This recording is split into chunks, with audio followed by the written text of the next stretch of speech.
Got the wrong camera on. I see that. Let me get the right camera on. No, that's okay. That's good just like that. There we go. Okay, now that we got the camera straightened out, Erev Tov, everyone. Welcome. It is Monday night. It is 8 p.m. here on the east side of the United States, here in the diaspora. This is the House of Seven Beggars, therefore it must be Zeyde Story Corner. That's right, Zeyde Story Corner. Again. Okay. So let's see. Let's check and see who we got in the chat room. We have Susan, we have Shlomo, we have Marshall, Veronica, Guy, and Kelsey Lynn, and others to come. Others to come. Yes, always others to come. Okay. So, did you have a good Thanksgiving? Yeah, actually, I did have a nice Thanksgiving. Went out and had Thanksgiving dinner with my aunt, and then I had the boys over for dessert later on. Well, that's good. That's good. Anything interesting this weekend? No, not really. I mean, it was kind of a quiet weekend. Nothing special. Well, I did go over to my son's house on Sunday and help to take a part of a tree down that was overhanging his roof. So you were out playing lumberjack? Well, I wouldn't say I was out playing lumberjack. Well, let me ask a couple of questions. Okay. Did you have on a pair of jeans? Well, yeah, I was going to be outside working, so yeah, I did have a pair of jeans on. Did you have a flannel shirt on? Yes, I had a flannel shirt on. So you were playing the yeah. So you had some equipment? Yes, I we had some equipment. So like what? Oh well, we had like pruning saws and loppers and a chainsaw. A chainsaw. Yeah, a chainsaw. So you were playing lumberjack. Well, I wouldn't say I was playing lumberjack. I'm a lumberjack and I'm okay. Okay. Let's just kind of leave it at that. So, yes, I did go out and I did do some wood cutting and stuff like that. And yeah, we got, unfortunately, we did do it because we got about 5 inches of snow today. That's a lot. Yeah, it was quite a surprise seeing that yesterday when we were working in the yard, it was like 40 degrees, and last night it started snowing, and it snowed through most of the day today.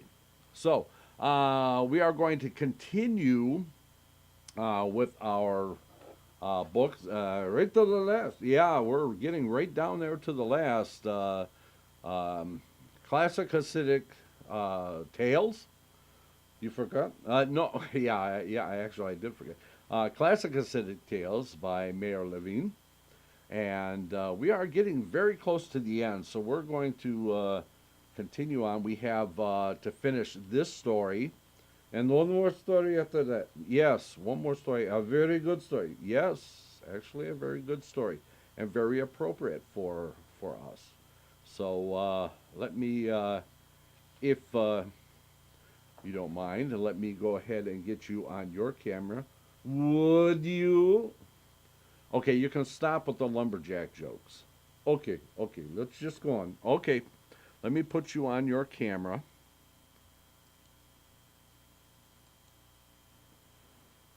There I am. Oh, these are much better. Okay, so now if you remember the last time we were together, we had a story. It was called "The Wind That Overturned the World" and "The Kingdom of Money Worshippers." And it was all about the wind that came along and blew the world and all the things and the king and the queen and the princess and the hero and the masters and the master of prayer and all that stuff. They got lost all over the world and they spent a long time trying to find each other. So they finally are getting to the point where they are all actually coming back together, and now they have to address this whole thing about the money worshippers. So let us get started.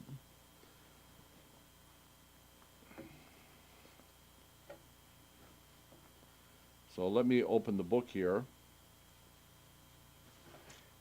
if you don't mind. Okay, so we left off.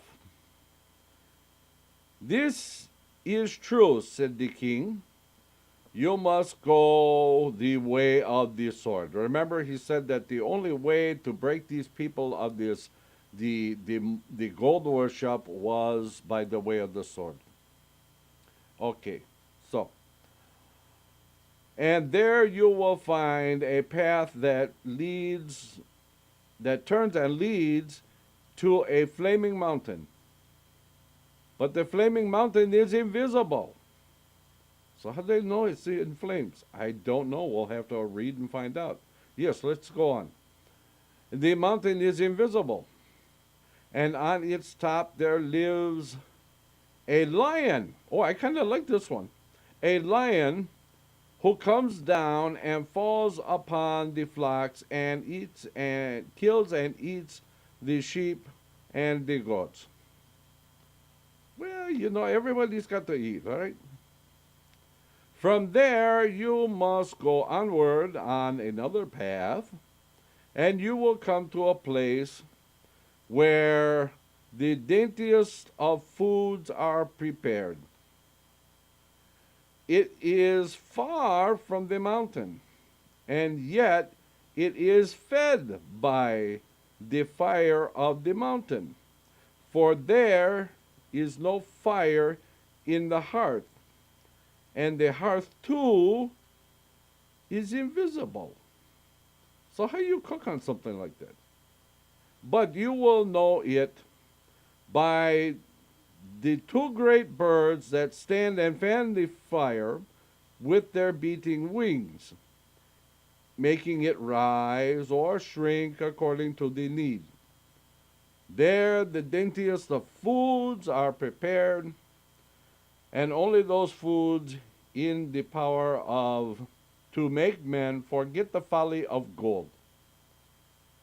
So you must lead them against the wind. This must be the wind that overturned the world.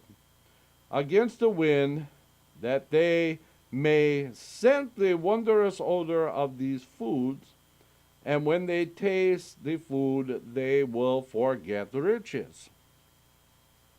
The hero led the band of rich men, and at last they scented the odor of the food.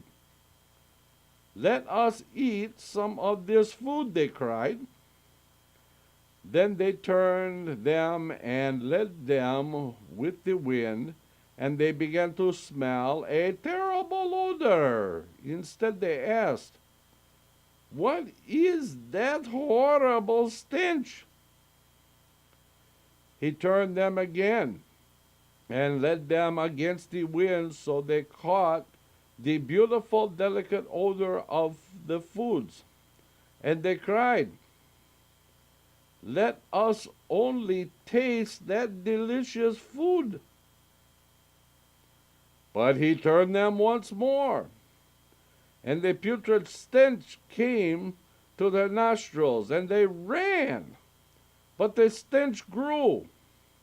"Where can they come from?" they asked. "You see that there is nothing near you that can have so bad an odor," said the hero said. "And since you are running, and the odor remains with you, it must be something upon yourselves that smells so ill." He turned them again against the wind, and this time he led them into a cave of wonderful delicacies, and gave them to eat of the foods. As soon as they tasted the delicacies, the rich men knew that it was their own gold and silver that smelled so ill. And they began to throw their gold and silver garments from them. They swiftly hurled away all the money, the jewels that they had in their pockets. They tore diamonds from their clothing and rings from their fingers. And the more they ate of the wonderful food, the more ashamed they became of the riches, and whoever had a gulden or a penny left threw it from him. Some even buried their faces in the earth, while others tried to bury themselves alive to be free of the filth of money.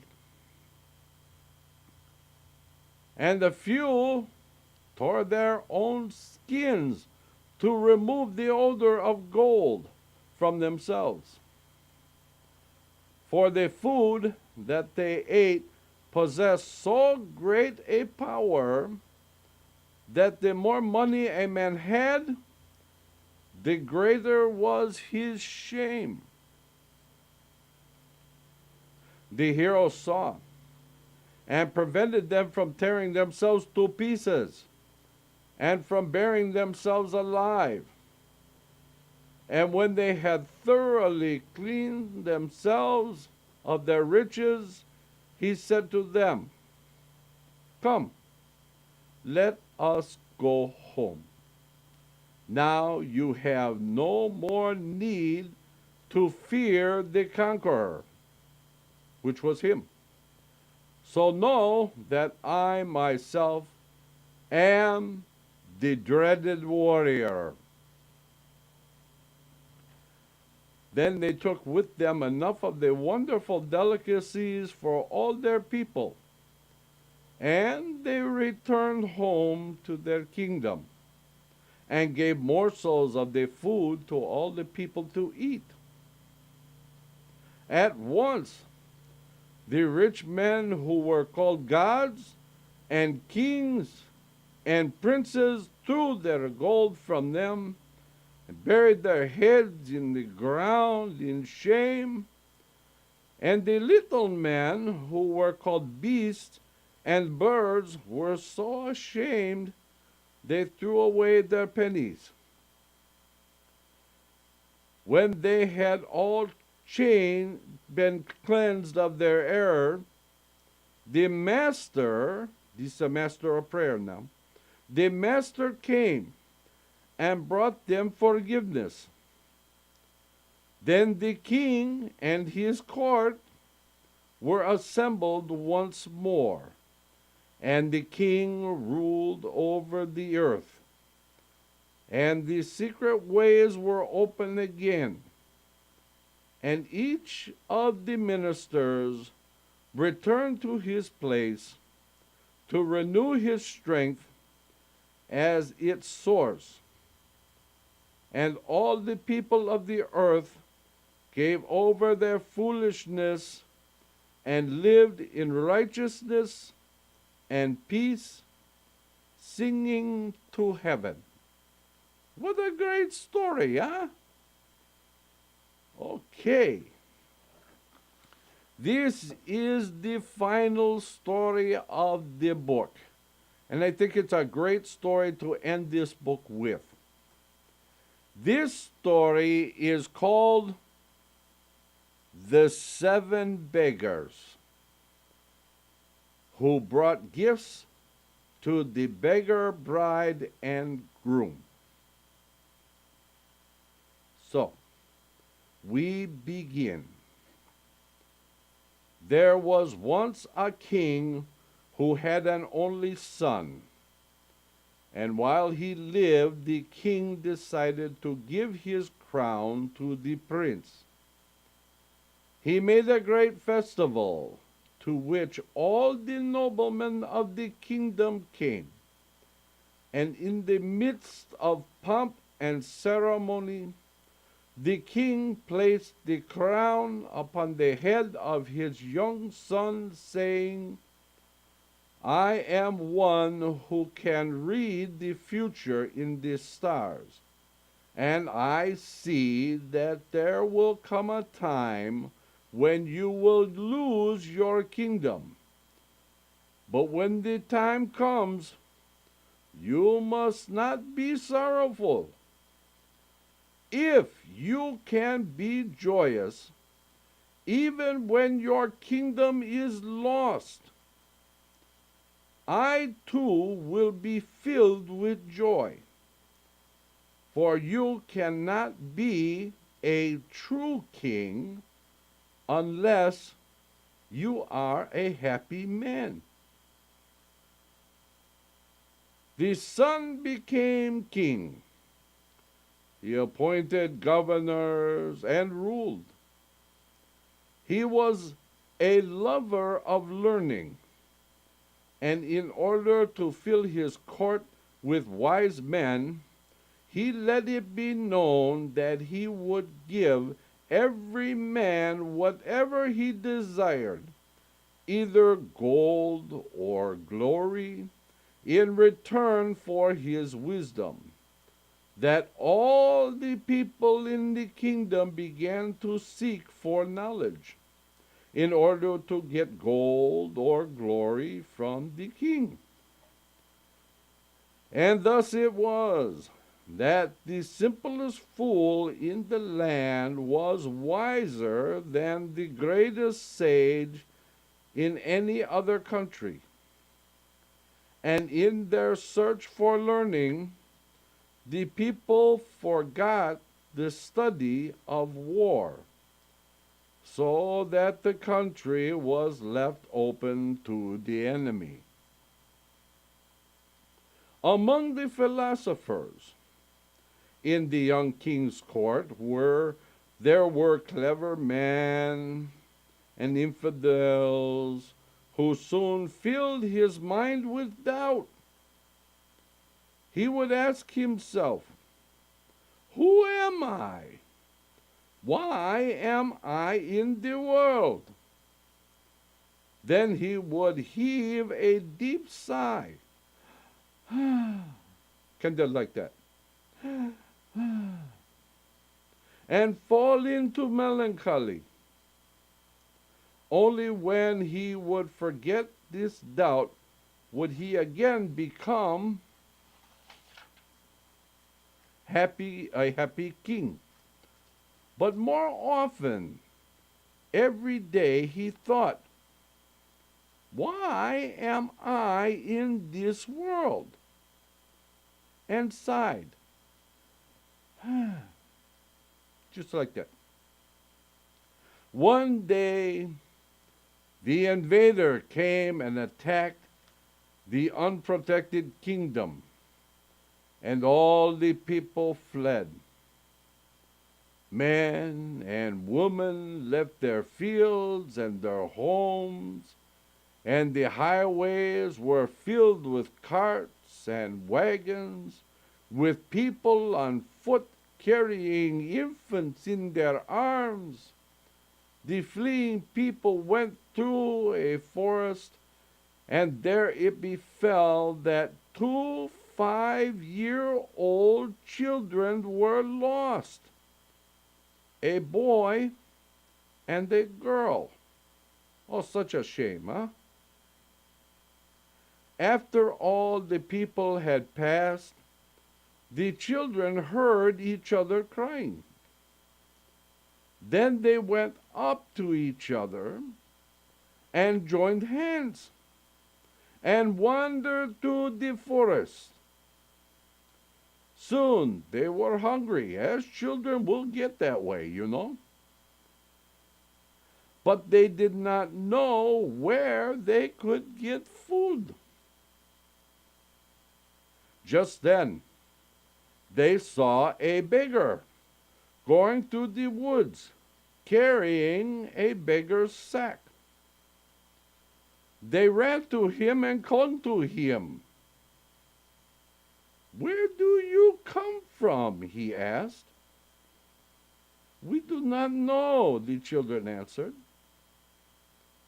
He gave them bread to eat and turned to go on his way. They begged him not to leave them alone, but he said, I cannot take you with me. Then the children saw that he was blind, and they wondered how he found his way through the forest. But as he was leaving, he blessed them, saying, May you be as I am, and as old as I am. And then he left them. Night came, and the children slept. In the morning, they cried again for food. Then they saw another beggar. They began to talk to him, but he placed his fingers against his ears and showed them that he was deaf. He gave them bread to eat, enough for the day, and as he went, he blessed them, saying, May you be as I am. On the third day, when they cried for bread, another beggar came, who stammered so that he could not speak to them. He too fed the children, but would not take them with him. And as he went away, he blessed them with the wish that they might become like himself. And so, each day they wandered through the forest. The children were fed. On the fourth day, by a beggar with a crippled throat, then by a hunchback, then by a beggar who had no hands, and at last came the beggar who had no feet. And each beggar left them with the wish that they might become as he was. It sounds strange, doesn't it? On the eighth day, they came out of the forest to a town. They went to a house and asked for food. And as the people saw that they were only little children, they were given food and drink. Oh, how nice for them. So the children said to each other, We will go on like this from one place to another, and we will always remain together. It's pretty smart for a couple of 5-years-old, huh? They made a great beggar's sack for themselves, for carrying whatever was given to them. And they went over the countryside, into the towns, into the fairs, and into the cities. Wherever they went, they sat among the beggars until they became known to all the poor folk on the roads as the two children who were lost in the woods. Years passed, and the children grew, as children are known to do. Once, when all the beggars of the kingdom were assembled at a fair in a great city, a leader among them thought, Let us marry the children one to another. He told his companions of his thought, and they told others, And when the children were told, they said, "Good." So it was decided to marry them at once. All that was needed was a place for the wedding. Then the merchants remembered that the king was holding a festival where food and drink would be provided to all who came. "That will be the wedding feast," they cried. The beggars went to the king's garden and received meat and bread and wine. Then they dug a great cave in the ground, large enough to hold 100 people. They covered the cave with branches and with earth, and they set up a wedding canopy within the cave. There they made the wedding and feasted with eating and dancing and merriment. But the children sat together, and all at once they remembered their days in the forest, and the blind beggar who had been the first to bring them food. And they longed for the blind beggar to be at their wedding. And here we are going to pause, and we are going to take our break. We take a 6-minute break, and maybe a little longer than 6 minutes, but we take a break, and when we come back, we will see what happens to these children and the beggars. Stay tuned.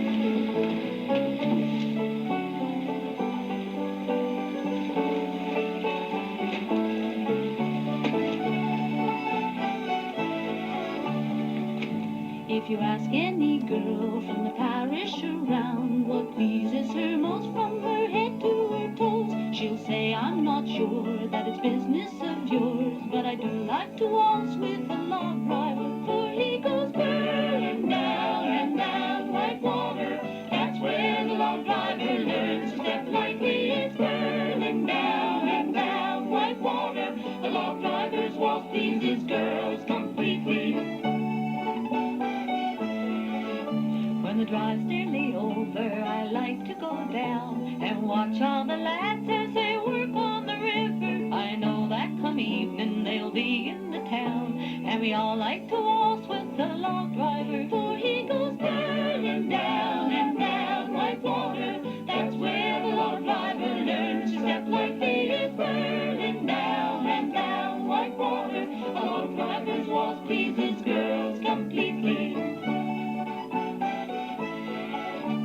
Please both my parents, I've had to give way and dance with the doctors and merchants and lawyers. Their manners are fine, but their feet are a play, for there's none with the style of my log driver, for he goes burning down and down like water. That's where the log driver learns to step lightly. It's burning down and down like water. A log driver's waltz pleases girls completely. I've had my chances with all sorts of men, but none is so fine as my lad on the river. So when the drive's over, if he asks me again, I think I will marry my log driver, for he goes burning down and down like water. That's where the log driver learns to step lightly. It's burning down and down like water. A log driver's waltz pleases girls completely. Burning down and down like water. A log driver's waltz pleases girls completely.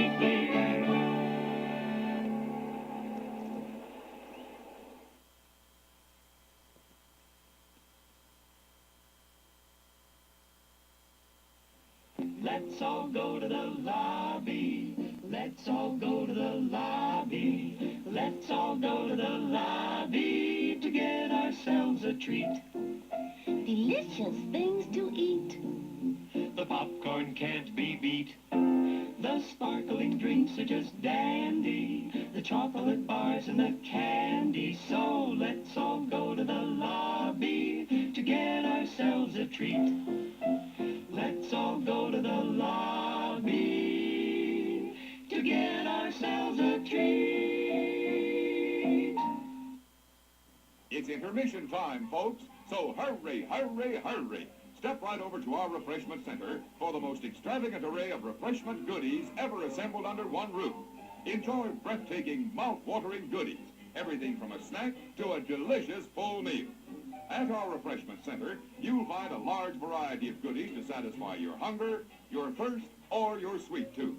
So hurry, hurry, hurry. Visit our refreshment center now. The show starts in 5 minutes.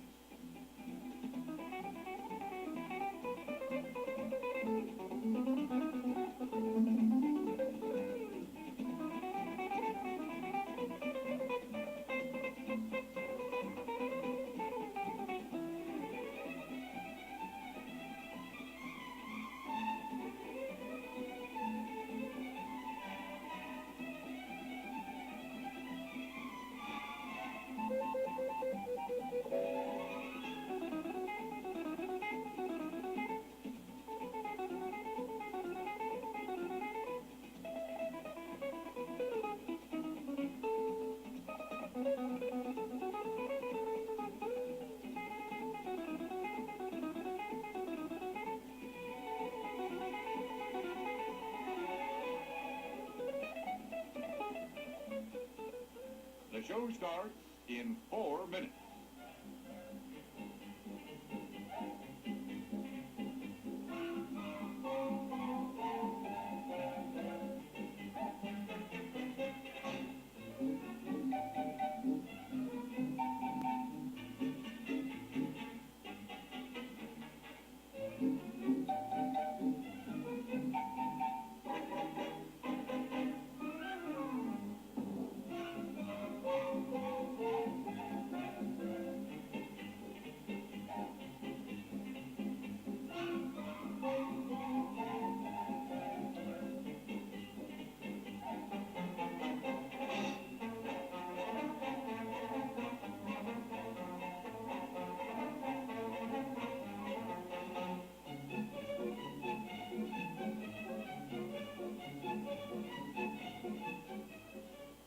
The show starts in 3 minutes.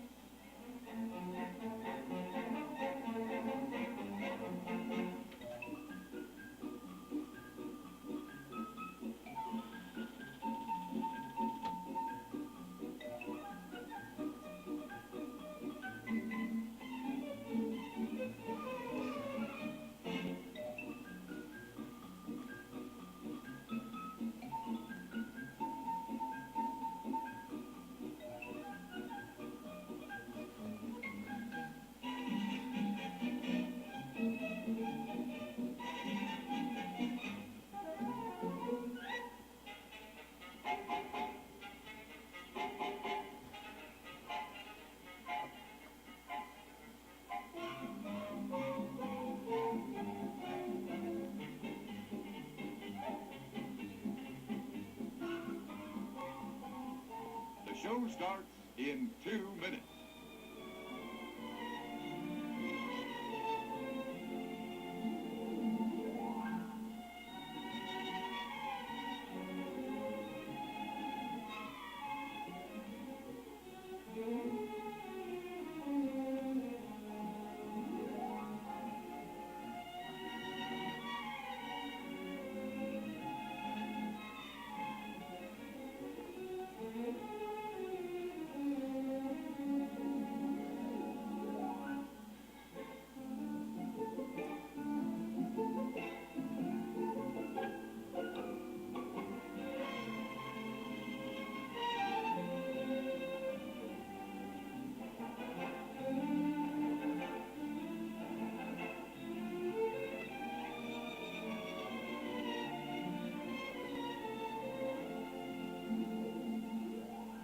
show starts in 1 minute.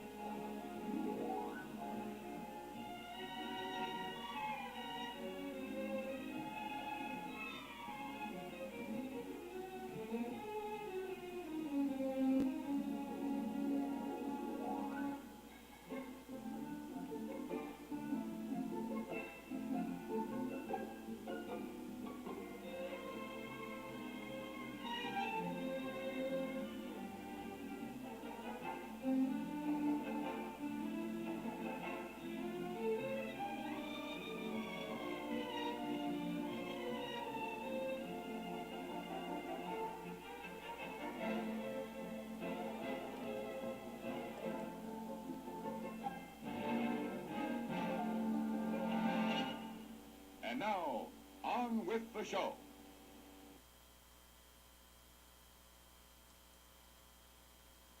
And we are back. That was very funny. What are you talking about? The little cartoon before the break came on. I don't know what you're talking about. Well, the whole thing with the log driver waltz and you giving me a hard time about, wearing my flannel shirt and going out and cutting wood. Now, would I do that? Yes, you would. You're probably right. Okay, we shall get back to this story. If you don't mind, if that's okay with, yeah, that's okay with me. I mean, you're not sawed off at me, are you? Okay, let's cut it out with the wood jokes, huh? I would if I could. Okay, we get back to the story. Okay. So the beggar children are getting married and they wanted to have the first beggar with them. So we pick up the story where we left off. Okay. And they longed for the blind beggar to be at their wedding, which is where we left off. Just then they heard him call out, "Here I am! I have come to your marriage, and as a wedding gift, I bestow upon you the blessing I wished you before. May you live to be as I am, and as old as I am. You must not believe that I am blind. I am not blind at all, but my sight is the entire world and is not worth the blink of an eye. And so, as I never look upon the world, I have the appearance of one who is blind. I am very old," he said, "but I am quite young, as I have not yet begun to live. Nevertheless, I am aged, and it is not I alone who says this, but I have the word of the great eagle. I will tell you a story." Oh boy, a story within a story.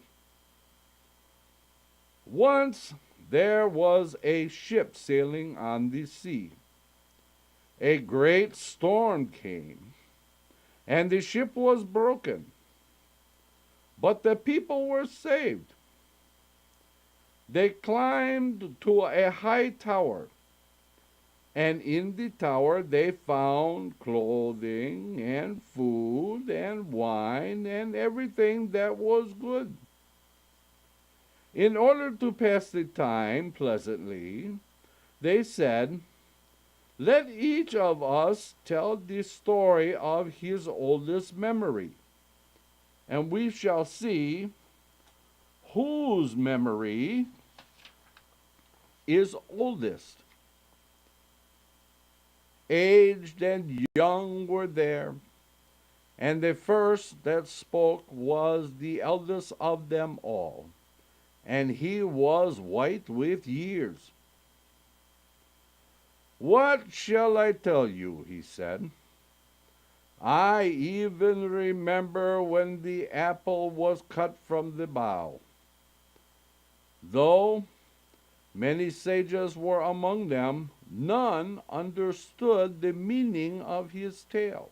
Yet they all agreed that the story was indeed of old times." Then the second eldest in years said, as one who wonders and admires, "That is truly an ancient tale. I remember that happening, and I even remember the candle that burned." Everyone agreed that this was even an older story than the first, and they wondered how a young man could remember a story of older times. Then they asked the third eldest to tell a story in his turn. "I even remember when the fruit first began to grow," he said, "and then the fruit was only beginning to take form." "That is yet a more ancient story," they all agreed. But the fourth in years spoke. "I remember the seed that was brought that was to be planted in the fruit." And the fifth said, "I remember the sage who thought of the seed."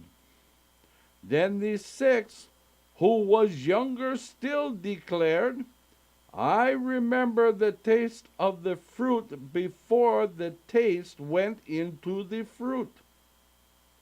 And the seventh said, "I remember the odor of the fruit before the fruit had odor."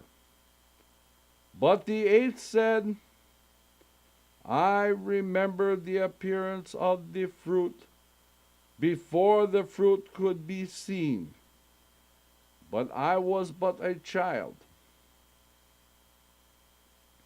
Then the blind beggar who was telling the story said, "I was the youngest in years among them, and in the tower, and when they all spoke, I spoke. I remember all those things, and I remember the thing that was nothing." All who were there agreed that mine was a story of something far, far back, further than all the other happenings. And they wondered at the child whose memory was longer than that of the eldest man. But then there came a beating of wings and a knocking upon the walls of the tower, and we saw a great eagle come. He cried, "You have been poor men long enough. You may now return to your treasures." And he added, "I will take you out of the tower, the eldest first, and so according to your ages." Then he took me out first, and the eldest in years he took out last. And when we were all taken out of the tower, the eagle said to us, "I can explain all the tales that you have been told, for he who remembers when the apple was cut from the bough remembered how at his birth he was cut from his mother. The candle that burned was the babe in the womb, For it is written in the Gemara that while the child is in the womb, a candle burns over his head. And he that remembers when the fruit began to grow remembers how his limbs first began to form in his mother's womb. He that recalls the bringing of the seed remembers how he was conceived. And he that knows the wisdom that created the sea remembers when conception was but in the mind. The taste that preceded the fruit is the memory of being. The scent is spirit.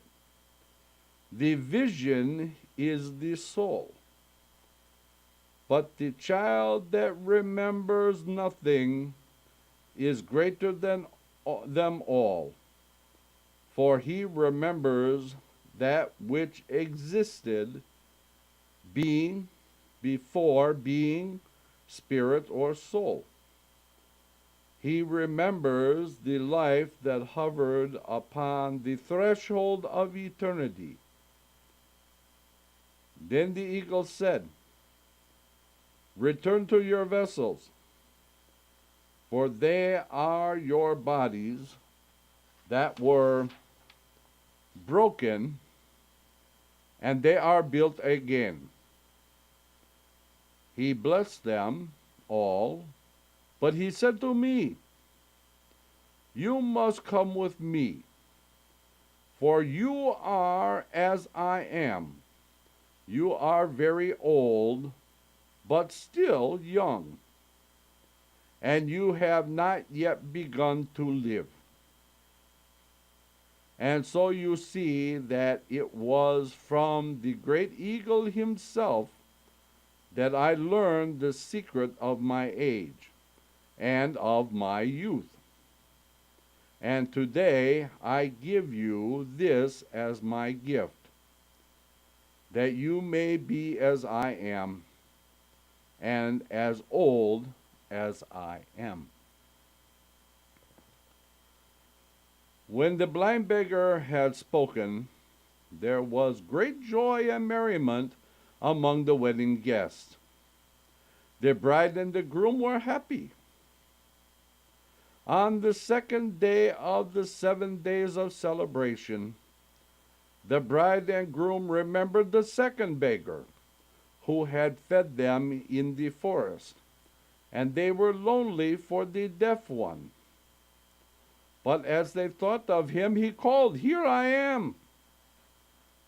And he came and kissed them, and said, "Today I bequeath upon you as a wedding gift that which I once gave you in a blessing.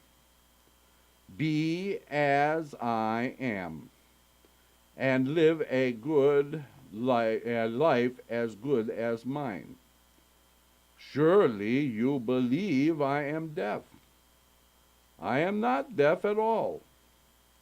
But the error of the world is not worth my hearing.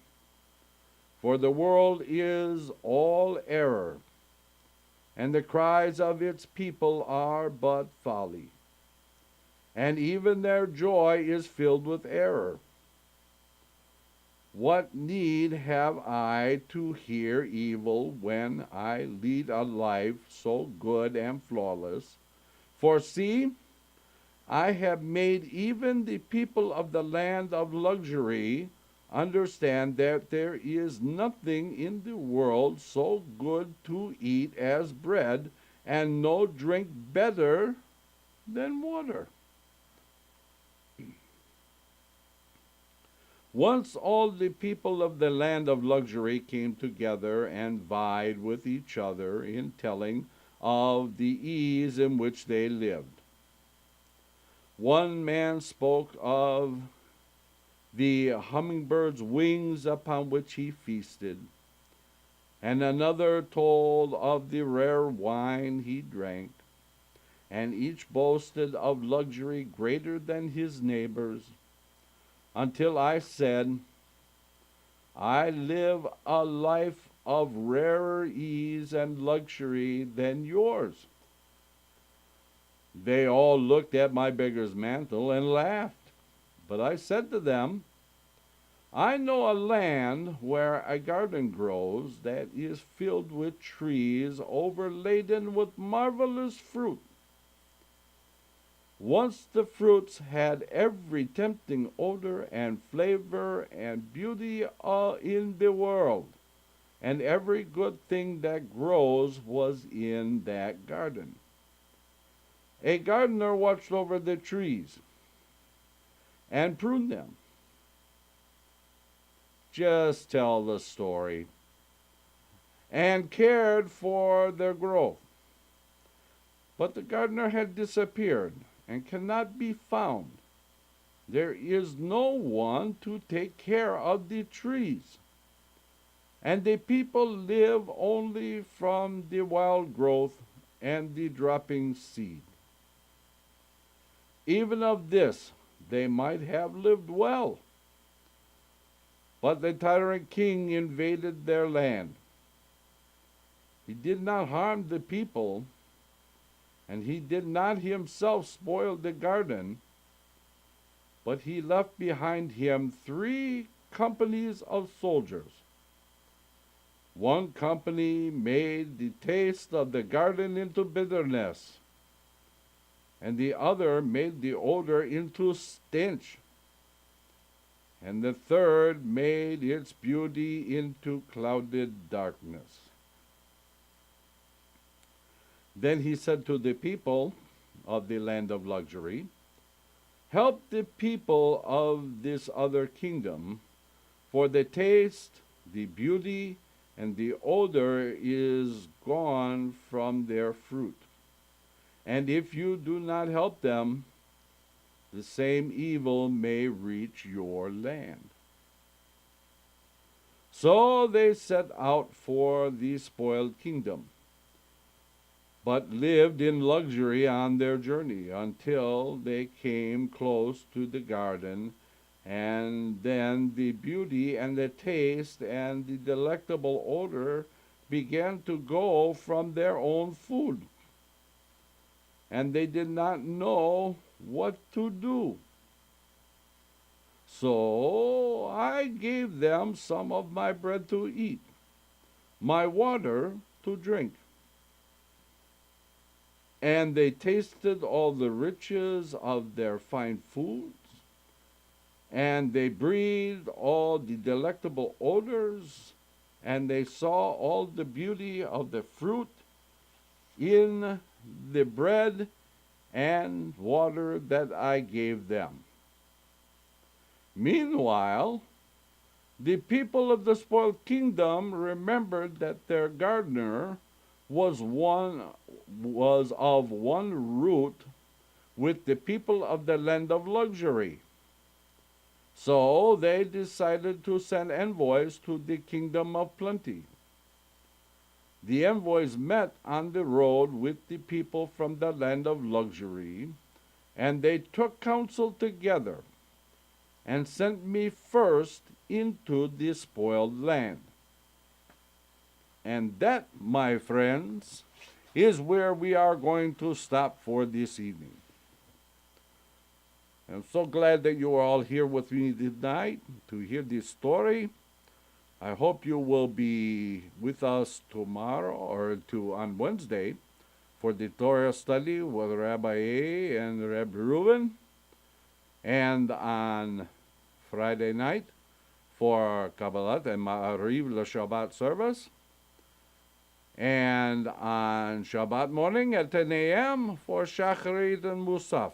And then next Monday, we will be back and we will see what happens to the rest of the beggars. Until then, everybody, Laila Tov.